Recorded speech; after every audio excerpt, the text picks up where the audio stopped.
महिला पर आज करा एक तरफ का फिर ते सरकार बनावेगा। हरियाणा में 2 ही मुकाबले होंगे, कांग्रेस का बीजेपी के साथ। उम्मीदों के रथ पर सवार कांग्रेस हरियाणा में आपसी की बाट जोह रही है, जिसका दावा है कि हरियाणा में मुकाबला तो सिर्फ 2 पार्टियों के बीच है।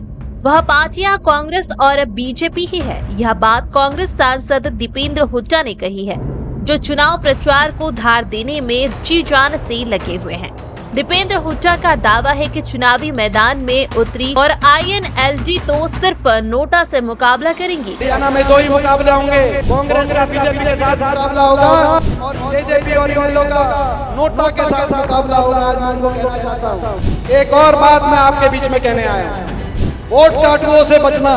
अभय सिंह चौटाला का समझौता पिछले 10 साल से चल रहा है बीजेपी के साथ। वो तो पिछली बार इनकी एक ही सीट आई और भतीजे की सीट आ गई 10 जेजेपी की। अगर इनकी एक भी सीट इनसे ज्यादा आ जाती तो रेस लगाने को तैयार थे कि भाई बीजेपी को जाके कौन सा पहला समर्थन पत्र अपना पकड़ा के आता। कांग्रेस के इस कॉन्फिडेंस की कई वजह है। दरअसल कांग्रेस का मानना है कि मौजूदा स्थिति में बीजेपी के खिलाफ सूबे में गुस्सा है और जनता का भरोसा कांग्रेस पर है।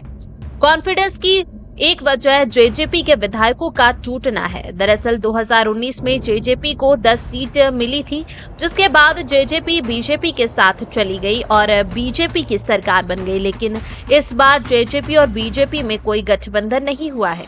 इसके अलावा लोकसभा चुनाव में कांग्रेस अपने प्रदर्शन को संतोषजनक मान रही है, जिसके आधार पर कांग्रेस नेताओं का मानना है कि अगर लोकसभा चुनाव का प्रदर्शन विधानसभा चुनाव में दोहराया गया तो कांग्रेस न सिर्फ बहुमत हासिल करेगी बल्कि मजबूत स्थिति में सरकार भी बनाएगी। शायद यही वजह है कि कांग्रेस नेता अब जेजेपी और INLD को तवज्जो ही नहीं दे रहे हैं।